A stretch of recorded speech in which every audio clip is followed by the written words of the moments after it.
Știți ce este acum mai frumos ca oricând? Faptul că simțim furie, dar mai tare simțim iubire.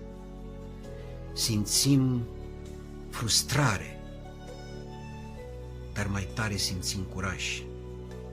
Simțim că trăim, că țara ne este în piept și cel mai important, ne simțim unii pe alții.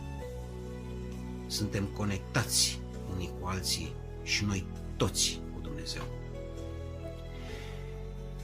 Iubiți-vă țara care v-a hrănit când vă era foame. Iubiți-vă țara care v-a dat apa ce v-a stins setea. Iubiți-vă țara care ne dă energia de a merge mai departe cu demnitate. Dumnezeu ne-a făcut onoarea de a ne naște români. Să-i dovedim că suntem recunoscători. De aceea, steagurile sus, frunțile sus, inimile sus, noi suntem poporul, noi suntem România.